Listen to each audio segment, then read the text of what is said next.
You're at a restaurant. Everyone has ordered. The server is standing right there, smile getting less polite by the second. You've read the menu 4 times, narrowed it to 2 things, then 3, then back to 2. Finally, you just say it. I'll have whatever she's having. The server leaves. And for the rest of the meal, you sit there wondering if you actually wanted something else. That is not a quirk. That is not you being difficult. That is your brain doing something very specific. By the end of this video, you are going to understand exactly what it is, why it happens, and what you can actually do about it. Let's start with a story. Her name is Maya. She is 28, smart, capable, and works in marketing. She has been offered a new job, with better pay, better title, and closer to what she actually wants to do with her life. A genuinely good opportunity. And she has been thinking about it for 3 weeks. She made pro and con lists. She asked 6 people for their opinion. She has Googled how to know if you should take a new job at 11 p.m. more times than she wants to admit. Every time she gets close to a decision, something shifts and she starts over.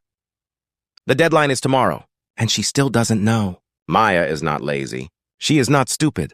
She is stuck in something psychologists call decision paralysis. It is what happens when the mind gets so overwhelmed by the weight of a choice that it stops functioning the way it normally would.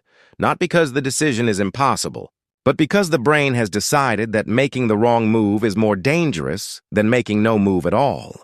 And the reason it happens is not what most people think. Most people assume indecisive people can't make up their minds because they don't know what they want. But that is almost never the case.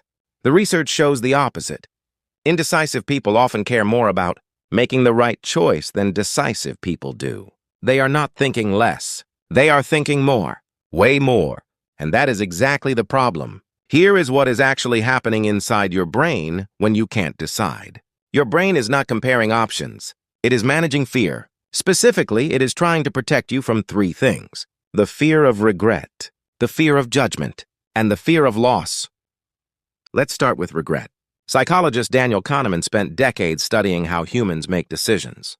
And one of his most important findings was this: people do not evaluate choices based on what they might gain. They evaluate them based on what they might lose. He called this loss aversion. The pain of losing something is psychologically about twice as powerful as the pleasure of gaining something of equal value. So your brain is not weighing your options equally. It is already treating the one you don't pick as a loss, before you have even decided. The moment you have to choose, your brain registers. That one option is going to disappear, and it starts grieving it in advance. Indecisiveness, a lot of the time, is grief in disguise. Then there is the paradox of choice. Psychologist Barry Schwartz wrote an entire book about this, and the finding is counterintuitive. More options do not make you happier. They make you more anxious and less satisfied with whatever you pick. Schwartz ran studies where people choosing from a small selection reported higher satisfaction than people who chose from a large one. Even when the large selection group got objectively better outcomes, they still felt worse because their brain kept asking, but what about all the other ones? This is why the restaurant menu thing is real. It is not the food that is overwhelming you. It is the 48 possible versions of regret on that laminated page. Now let's talk about judgment. For a lot of people, especially those who grew up in environments where mistakes were criticized, indecisiveness is not about the decision itself. It is about the audience. Who is going to see this choice? Who is going to evaluate it? What are they going to think of me if I get it wrong? This is called fear of negative evaluation, and it is incredibly common in people who struggle to decide. They are not just weighing outcomes. They are pre-living the social consequences of being wrong. And when those stack on top of each other, what happens to me, plus what people think of me, the decision becomes enormous, way bigger than it actually is. So now you have the full picture of Maya's brain. She is not choosing between job A and job B. She is trying to minimize regret, manage 6 people's opinions, and avoid closing off any path that might have been the right one. She has turned a career decision into an emotional survival problem, and her brain, trying to protect her, has frozen. And here's the thing nobody talks about. When you are in that frozen state, time does not help. You would think that sleeping on it, waiting for more clarity, giving yourself another day would make the decision easier. It almost never does, because the problem was never information. You already have enough information. The problem is that your brain has flagged this decision as a threat, and threats do not get easier to face by avoiding them. They get bigger, so the longer Maya waits, the heavier it feels. Not because the decision changed, but because avoidance taught her brain that this thing is dangerous. This is where most advice falls apart. People tell you just go with your gut, trust yourself, make a decision and stick to it. But if your gut has been trained to fear, regret and judgment and loss, your gut is exactly what got you here. So what do you actually do? Here is what the research supports. First, separate your decisions by reversibility. Not every decision deserves the same energy. A reversible decision, something you can undo, adjust, or change later, should get very little deliberation. You try it. See, adjust. An irreversible decision, one that genuinely closes doors, deserves real thought. Most people do the opposite. They agonize over reversible things and rush through irreversible ones because they're tired of deciding. 2 buckets: reversible, irreversible. Match your energy accordingly. Second, time boxing. Give yourself a hard deadline for how long you're allowed to think. Research by psychologist Timothy Wilson shows that overthinking degrades decision quality past a certain point. Your best instinct surfaces fast. Everything after that is anxiety dressed up as analysis. So give yourself a time limit. Small decisions, 60 seconds. Medium ones, 1 day. Big ones, 1 week. When the timer runs out, you decide with what you have. More time rarely gives clarity. It usually just gives more doubt.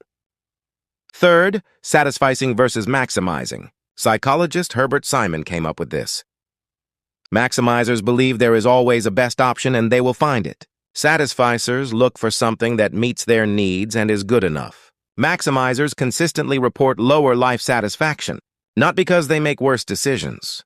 Often they make better ones on paper. But the cost of maximizing, the time, the energy, the lingering regret is enormous. Satisficing is not settling. It is understanding that most decisions don't need a perfect answer. They need a good enough one, taken at the right time. Now here is the part I really want you to hear. Psychologists Thomas Gilovich and Victoria Medvec spent years studying regret. They found a consistent pattern. In the short term, people regret actions, things that didn't work out. But over time, over a lifetime, people overwhelmingly regret inactions, the things they didn't do, the job they didn't take, the conversation they never had. Action regret fades because you learn and move on. Inaction regret compounds because the question of what could have been never gets answered. It just sits there. So when your brain tells you that not deciding is the safe choice, it is lying to you. Not deciding is a decision, one where you hand the steering wheel to circumstance instead of yourself. And that is usually the choice that hurts more. Let's go back to Maya. On the morning of the deadline, she stops making lists. She asks herself one question. If I imagine myself 1 year from now, and I did not take this job, how do I feel? The answer comes fast. Relieved at first, then something quieter and heavier underneath. She recognizes it. It is the feeling of a door closing. She takes the job, not because the fear is gone, but because she decided the fear of staying was bigger than the fear of going. That is not a perfect decision. It might be harder than she expected, but she made it. And making it, choosing it, owning it, that changes how you move through what comes next. Decisions you own feel different from decisions that happen to you, even when the outcome is hard. Here is what I want you to take with you. Indecisiveness is not a personality flaw. It is a fear response, and fear responses can be unlearned. Your brain is not broken. It is miscalibrated about what the real danger is. The real danger is not making the wrong choice. It is spending so long trying not to be wrong that you hand your life over to inertia. Every small decision you make and own, even an imperfect one, is a rep. You are training your brain that choosing is safe, that you can handle what comes next, that you do not need a guarantee before you move. You just need to move. Sort by reversibility. Time box your thinking. Be a satisficer. And remember, long-term regret lives in the things you did not do, not the things you tried. You have probably watched this video because indecisiveness has cost you something. Time, opportunities, or just the exhaustion of every decision. Feeling like a test you're not prepared for. That does not make you weak. It makes you someone whose brain learned to be very careful. And careful brains can learn new things. If this video resonated with you, send it to someone who needs to hear it. Someone who keeps talking themselves out of things they actually want. Someone who has been waiting for the perfect moment that never quite arrives. Sometimes all it takes is understanding why.